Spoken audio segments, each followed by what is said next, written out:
হিন্দু, মুসলমান, বৌদ্ধ, খ্রিস্টান তাদের দাঁত মিলিয়ে আমরা হাসিনাকে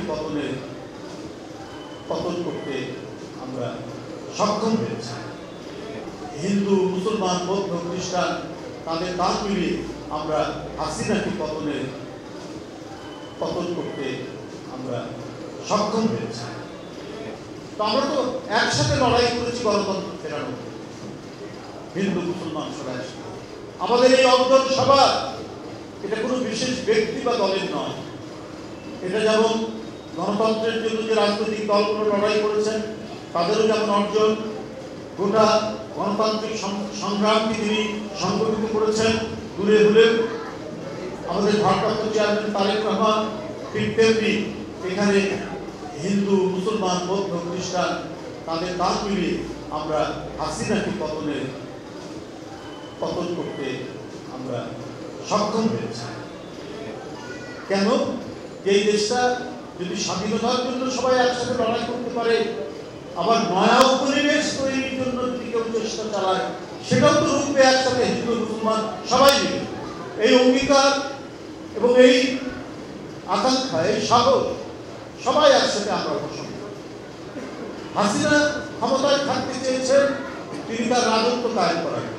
তার ছেলে, মেয়ে, ভাইনা, ভাগ্নি এদেরকে তিনি সম্পদ দিবেন, এদেরকে টাকা করার ব্যবস্থা করে দিবেন, এদেরকে ধনী করবেন। ওটা ছিল শেখ হাসিনার একটা পারিবারিক শাসন, পারিবারিক রাজত্ব তৈরি করতে চেয়েছেন। কারণ তিনি মনে করতেন যে এই দেশটা তার বাপের এবং তার, এটা তাদের ব্যক্তিগত মালিকানা এবং এটা তাদের ব্যক্তিগত জমিদারি।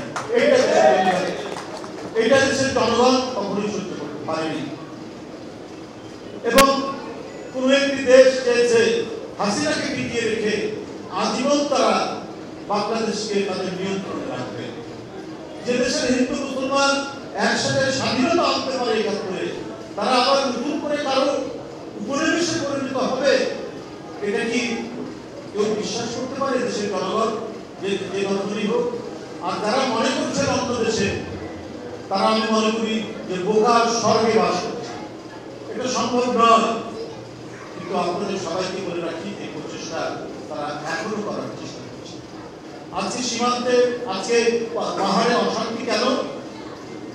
কি এমন ঘটনা হয়েছে? পূজার সময় সেখানেও তো অনেক হিন্দু সম্প্রদায়ের মানুষ আছে, সেখানে হঠাৎ করে অশান্তি তৈরি করা হলো কেন? সারা দেশকে ওই দিকে দৃষ্টি নিবদ্ধ করা হলো এই উৎসবের মুহূর্তে। এটা পরিকল্পিত।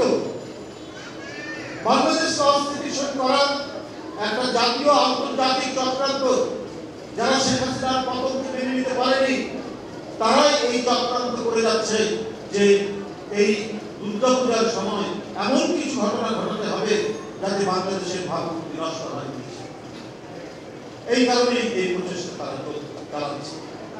যাই হোক, আমি আজকে আমাকে এখানে বক্তব্য রাখার সুযোগ দিয়েছেন, এই জন্য আমি এখানকার যে পূজা ডুবে গেছি তারা বলছে যে এবারে যত লোক সমাগম হয়েছে আগের লোক সমাগমের চাইতে অনেক বেশি। এই যে আপনার যে পরিবেশ, এই পরিবেশ অভূতপূর্ব পরিবেশ। আমরা ছোটবেলা থেকে এটাই দেখিয়েছি, কিন্তু মাঝখানের সময় এমন অবস্থা তৈরি হলো, এমন সাম্প্রদায়িক বিভাজন তৈরি করা হয়েছিল যে আমাদের এই অটুট বন্ধনকে ধ্বংস করে দিয়ে আমাদের দেশের জাতির মুখমণ্ডলকে কলঙ্কিত করার প্রচেষ্টা চালানো হয়েছে।